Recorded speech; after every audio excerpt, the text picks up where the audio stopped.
أسرى بعبده ليلا من المسجد الحرام إلى المسجد الأقصى صدق الله العظيم وصدق رسوله النبي الكريم ونحن على ذلك لمن الشاهدين والشاكرين والآمنين والموقنين والمطمئنين والحمد لله رب العالمين.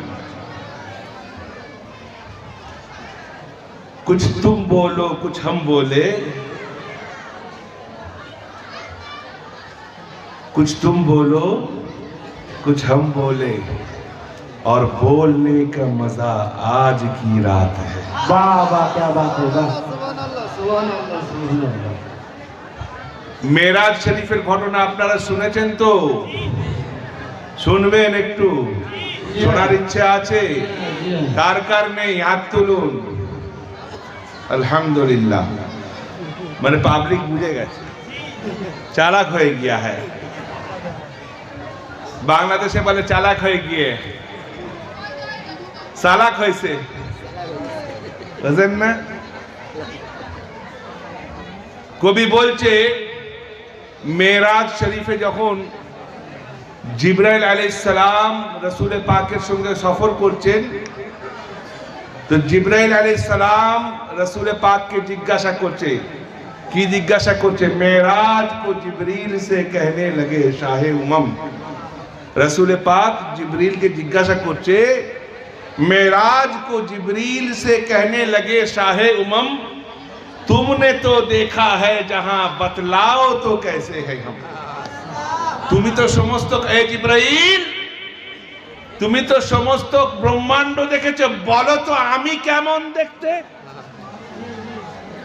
আমি কেমন সুন্দর। তো ভাই, কেউ যদি আমাকে ভালোবাসে, আমি অসুন্দর হলেও লোক বলবে না, যে ভালোবাসে সে বলবে না আমার প্রেমিকা খুব সুন্দর, কি বলবে না? আমি আমার ছোট আব্বা আমার পাশে আছে, আমি ছোটবেলা থেকে আমার বড় আব্বাকে খুব ভালোবাসতাম। তো আমাকে যদি কেউ জিজ্ঞাসা করতো আমাদের বাড়ির মধ্যে সবচেয়ে সুন্দর কে, আমি বলতাম বড় আব্বা। বললাম, কিন্তু সত্যি যদি সুন্দর যদি চেহারা দেখতে হয় তো কুতুবউদ্দিন আখতার আলী আল কাদরির চেহারা দেখতে হবে। তো এখানে বোঝা গেল যে যাকে ভালোবাসে তার সবটাকে ভালোবাসে।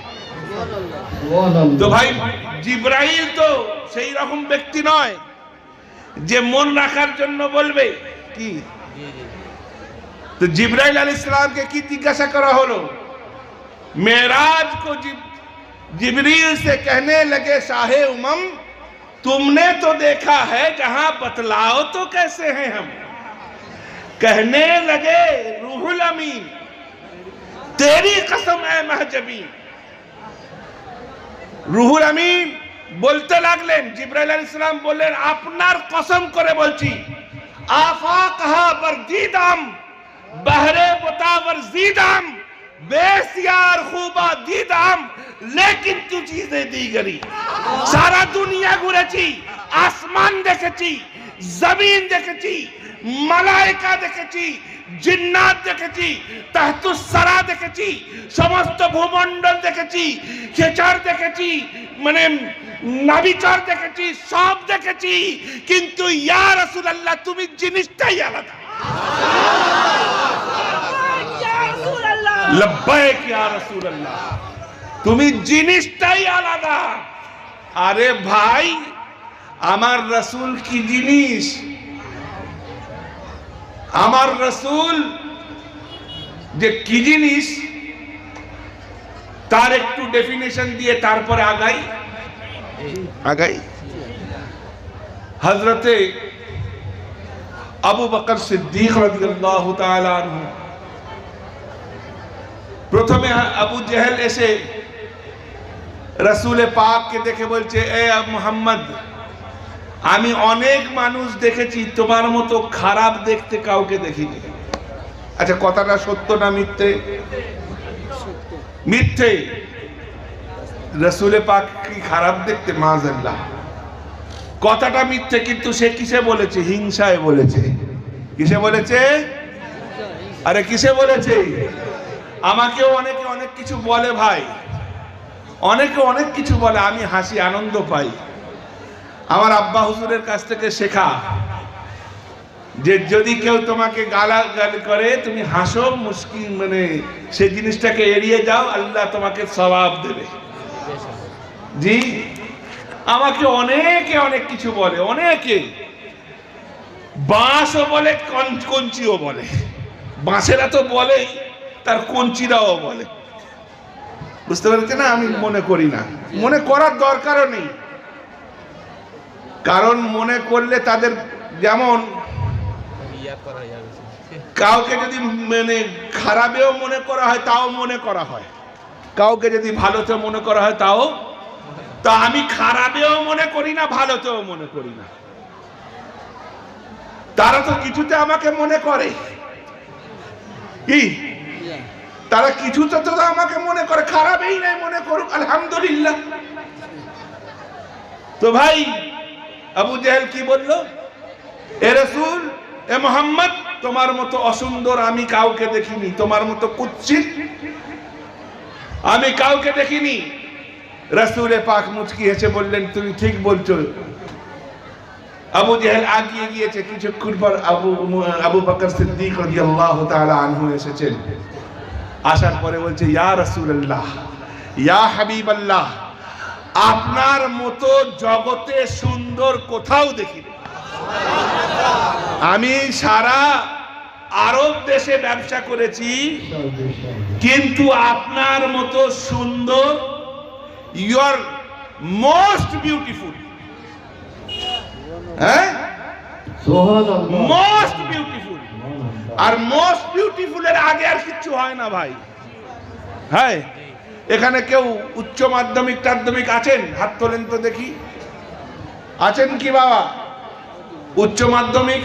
আরে হাত তোলো না, লজ্জার কি আছে? একজন, দুজন, তিনজন, পাঁচজন, সাতজন। আচ্ছা, মোস্টের আগে কিছু আছে? আরে হ্যাঁ না বলবেন তো? আছে। মানে মোস্ট বিউটিফুল মানে ওর পরে আর হতে পারে না সুন্দর। হ্যাঁ, কবি বলছে, হুসনে ইউসুফ পে কাটি মিস্র মে আঙ্গুশতে জানা। হুসনে ইউসুফ পে কাটি মিস্র মে আঙ্গুশতে জানা, সর কটাতে हैं तेरे नाम पे मर्दाने आए। ইউসুফ আলাইহিস সালামের হুসনে সৌন্দর্যে মিশরের নারীরা নিজের আঙুল কেটেছিল, কিন্তু ইয়া রাসূলুল্লাহ, আপনার সৌন্দর্যে মদিনাবাসীরা নিজের গর্দন কাটিয়ে দিয়েছে।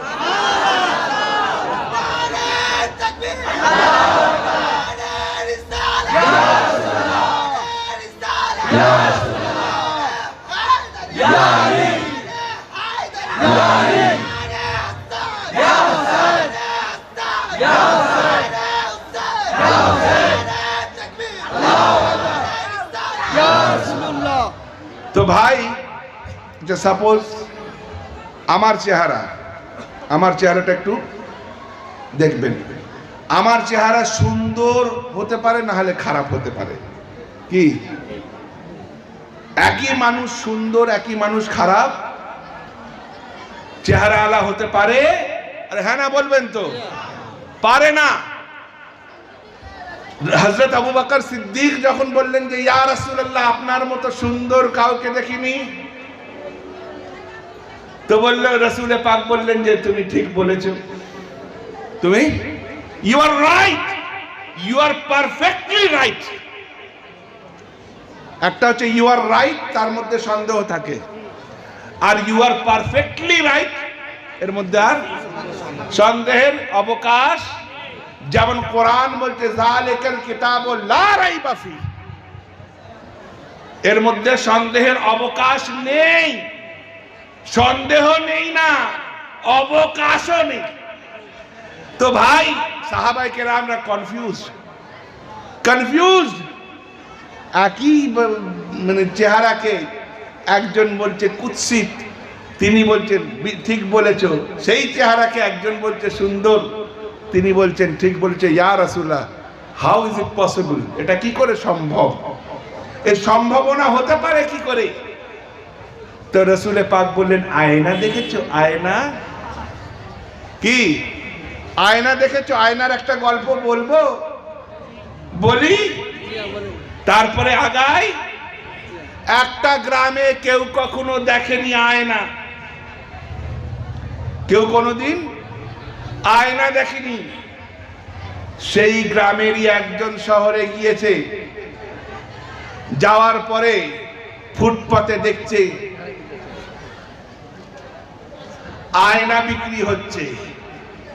ফুটপাতে দেখছে আয়না বিক্রি হচ্ছে।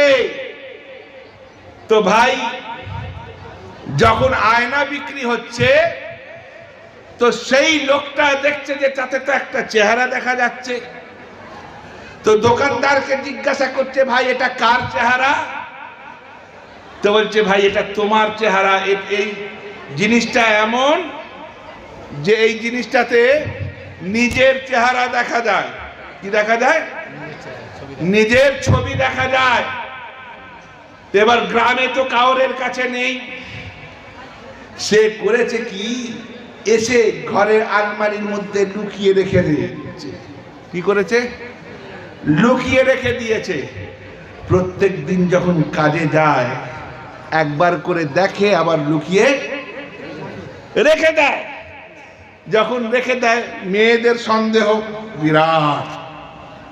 বাপ রে বাপ, মেয়েরা যদি সন্দেহ করতে শুরু করেছে, পাহাড় ভেঙে যাবে, সংসার ভেঙে যাবে। বুঝতে পেরেছেন না? মেয়েটা, স্ত্রী ভাবছে কি ব্যাপার, রোজ সকালবেলা আমার বর ওই কাপড়ের ফাঁক থেকে কি দেখে, দেখে চলে যায়, আবার রেখে দিয়ে যায়। আজকে চলে গেলে আমি দেখব, আজকে চলে গেলে আমি, আরে বলবেন তো, দেখবো। সে কোনোদিন কিন্তু আয়না দেখেনি। এবার যেই স্বামী চলে গেছে, বের করেছে, দেখছে একটা চেহারা দেখতে পেয়েছে। দেখতে পেয়ে সেটাকে রেখে দিয়ে আর এই হাত পা ছুঁড়ে কাঁদতে শুরু করেছে। হাত পা ছুঁড়ে কাঁদতে শুরু করেছে। কাঁদতে কাঁদতে একদম সে ফিট হয়ে যাওয়ার পর স্বামী এসে বলছে, হ্যাঁ গো, তা তুমি কাঁদছো কেন গো? কাঁদছো কেন? বলে, ছি ছি ছি ছি, তোমার পছন্দ? আমি থাকতে একটা থেবড়ির ছবি নিয়ে তুমি লুকিয়ে রেখেছো? হ্যাঁ, আমি থাকতে তুমি একটা থেবড়ির ছবি নিয়ে লুকিয়ে রেখেছো? বলে, কোথায়? তো কাপড়ের মধ্যে। আমি কিন্তু মোড়লের কাছে বিচার দেবো। মোড়লের কাছে গেছে, বলেছে আমার বিচার করতে হবে, আমার স্বামী অন্য মেয়ের প্রেমে পড়েছে। বুঝতে পেরেছেন না? আমার স্বামী কি হয়েছে? অন্য মেয়ের। আরে ভাল লাগছে কি না? আরে হ্যাঁ না বলবেন তো? এরকম আপনাদের সংসারে হয় কি না? খালি খামাকাই স্বামীকে সন্দেহ করছে। রাত্রে একটু দেরিতে এলো, কোথায় ছিলে?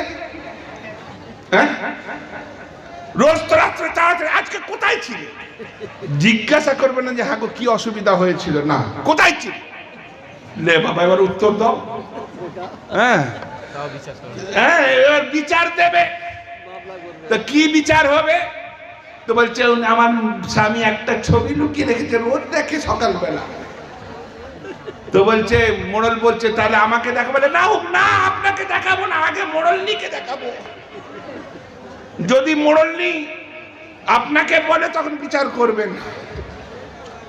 তো মোড়লনিকে দেখিয়েছে, সেও আয়না দেখেনি। মোড়লনি কি আয়না দেখেনি।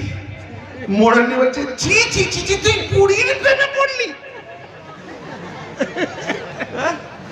তুই পুরীর প্রেমে পড়লি? তো যখন বলছে পুরীর প্রেমে, এ তো অবাক হয়ে যাচ্ছে, বলার সুযোগ পাচ্ছে না যে ওটা আয়না, ওটা নিজের চেহারা দেখতে। ঝগড়া হয়ে যাবে, ডেঞ্জারাস। হোম মিনিস্টার, সবাই সবার মিনিস্টার, আর বউ হচ্ছে তার মিনিস্টার। কি বউয়ের কথা যদি না শুনেছ, হাঁড়ি চুলো বন্ধ। হ্যাঁ, তো ভাই তো বলছে আচ্ছা গো তোমাকে দেখাচ্ছি, দেখো তুমি কি আমার তোমার এই জামাই করেছে, দেখো তোমার এই ছেলে কি কাজ করেছে দেখো। বলছে কি? তো জামা বুড়ো আয়না দেখিনি, বুড়ো আয়না দেখিনি। তো যখন বুড়ো আয়না দেখিনি তো বুড়ো বলছে তুমি বলছে বুড়িয়ে তো বুড়ো,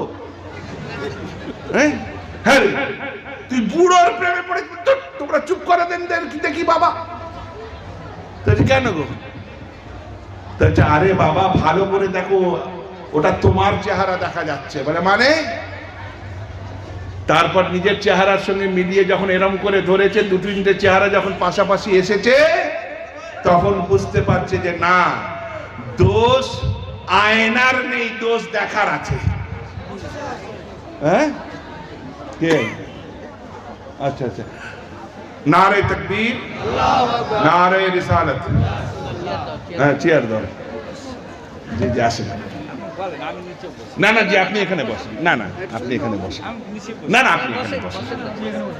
ইনি আমার ওস্তাদ তুল্য, ওস্তাদ নন, এনার কাছে আমি পড়িনি কোনোদিন, কিন্তু আমার ওস্তাদের সমকক্ষ। খুব আল্লাহ, খুব জ্ঞানী মানুষ।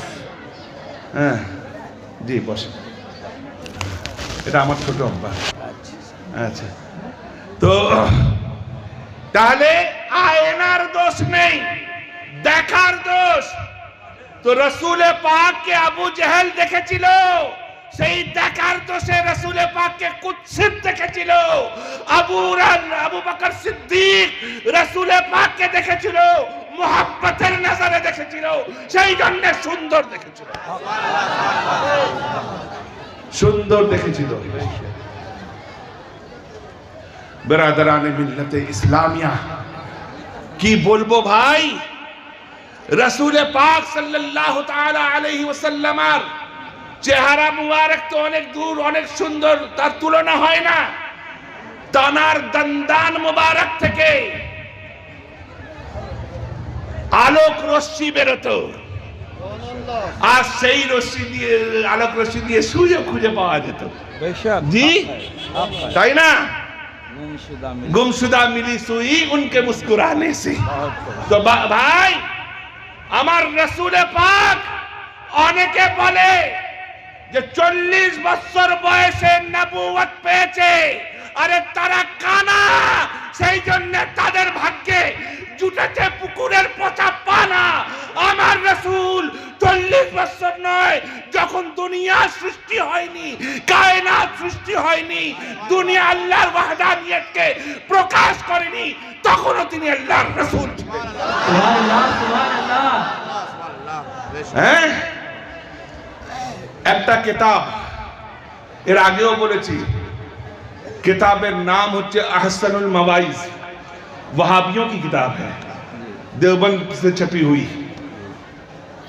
उसमें एक वाकया बयान किया गया रसूल पाक के सामने, जिसमें वो बताया गया है कि जब वो पैदा हुए तो कलमा पढ़ते हुए पैदा हुए, अशहदु ला इलाहा इल्लल्लाह इन्नी रसूलुल्लाह कहते हुए पैदा हुए।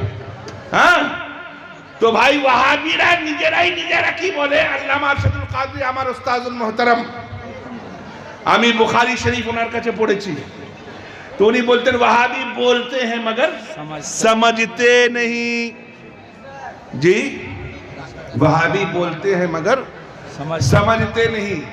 तो भाई रसूले पाक যে মেরাজে গিয়েছিলেন, আমি বেশি লম্বা নেব না, আমার মুহতারাম এসেছেন, বলিয়ে রসুলে পাক মেরাজে গিয়েছিলেন, যখন ফিরে আসলেন, নামাজ নিয়ে আসলেন, তোফা নিয়ে আসলেন, হুজুর গৌসে আজম শহনशाह বাগদাদ পীরানে পীর মিরানে মীর রোশন জমির মুরিদদেরকে মেরাজের ওয়াকিয়া শোনাচ্ছিলেন। এক তানার চাহনেওয়ালা বলছে, হুজুর এটা সম্ভব নয়, ইম্পসিবল, এটা হতে পারে না। এক ক্ষণের জন্য গেলেন, আবার এলেন, আবার ওখানে থাকলেন, নামাজও পড়লেন, হুরেদের সঙ্গে কথাও বললেন, হুরেদের সঙ্গে সাক্ষাৎও করলেন, আম্বিয়ায়ে কেরামের সঙ্গে মোলাকাতও করলেন, আম্বিয়াদের ইমামতও করলেন, সব একসঙ্গে সম্ভব কি করে হতে পারে? হ্যাঁ, হতে পারে না, ইম্পসিবল। বাড়ি চলে গিয়েছে, যাওয়ার সময় বাজার থেকে একটা মাছ কিনে নিয়ে গিয়েছে, জ্যান্ত জ্যান্ত মাছ কিনে নিয়ে গিয়েছে। মাছ কিনে নিয়ে গিয়ে বারান্দায় রেখে বউকে বলছে যে ওগো তুমি মাছটা কেটে কেটে রান্না করো, আমি জাস্ট গোসলটা করে আসছি, খাবো। গোসলটা করে আসছি, খাবো। তো গোসল করতে গিয়েছে, যখন ডুব মেরেছে, ডুব মেরে উঠে দেখছে বেটা ছেলে থেকে মেয়ে ছেলে হয়ে গিয়েছে। মেয়ে ছেলে হয়ে গিয়েছে। যখন মেয়ে ছেলে হয়ে গিয়েছে তো তখন নিজের সাঁতার ঢাকছে, স্বাভাবিক কথা। বেটা ছেলেরা গোসল করে নিচেরটা ঢেকে, আর মেয়ে ছেলেরা গোসল করে সর্বশরীর ঢেকে, তাই না? ছিল তো বেটা ছেলে, সেই হিসাবে নদীতে নেমেছে, উঠেছে, মেয়ে ছেলে হয়ে গিয়েছে, নিজের শরীর ঢাকছে। এক সওদাগর, সওদাগর বোঝেন তো? সওদাগর বোঝেন কি? ব্যবসায়ী। আমার দাদিমার আব্বা বড় সওদাগর ছিলেন, তার নাম হচ্ছে চুন্নু মিয়া সওদাগর। তিনি আগেকার লোকেদের এরকম নাম হতো, চুন্নু মিয়া। তো চুন্নু মিয়া তার সওদাগর, টানার নামে কলকাতার একটা জায়গার নাম রয়েছে।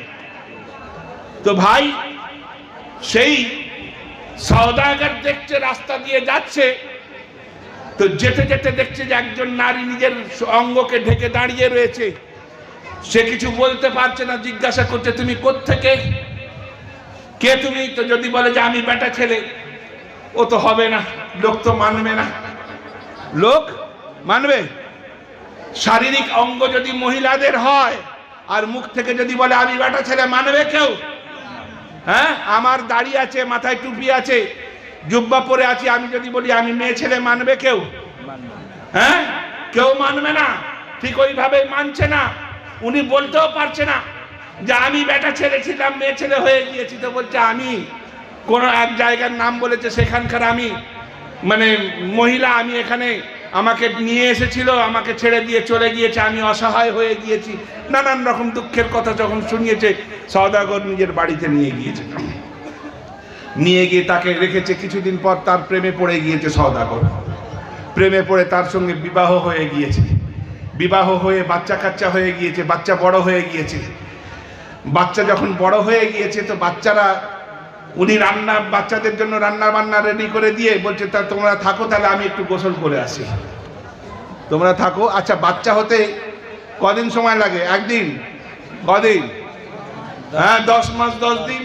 আর যদি বাচ্চার সঙ্গে কাচ্চা হয়ে যায় আরো কয়েক বছর, তাই না? তাহলে এদিক ওদিক করে 5-7 বছর পার হয়ে গিয়েছে।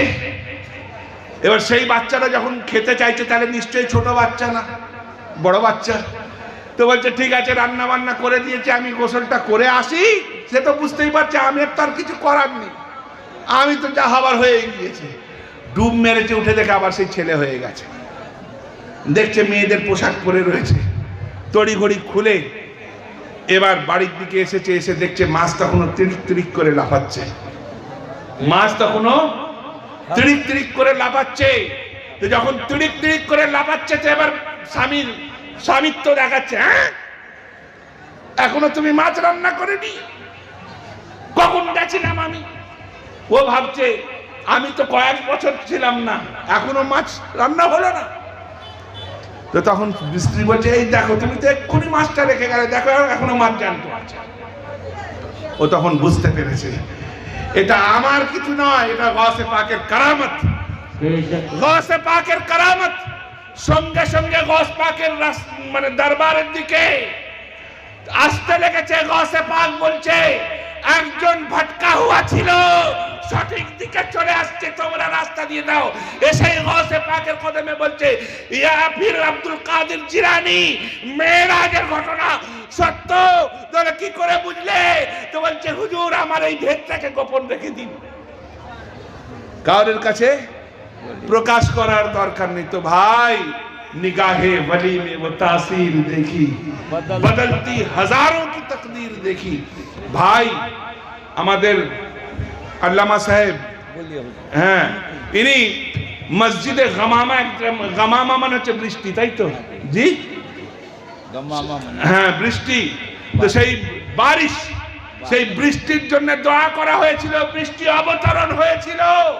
তো ভাই সাইফুদ্দিন একটা বক্তব্যে বলেছে যে বৃষ্টি অবতরণ করতে হলে খিদিরপুরের দরকার হয়। খিদিরপুরের দরকার কেন হয়? খিদিরপুরের কানেকশন মেদিনীপুরের সঙ্গে রয়েছে, মেদিনীপুরের কানেকশন পূর্ণিয়ার সঙ্গে রয়েছে, পূর্ণিয়ার কানেকশন বাগদাদের সঙ্গে রয়েছে, বাগদাদের কানেকশন মানে কারবালার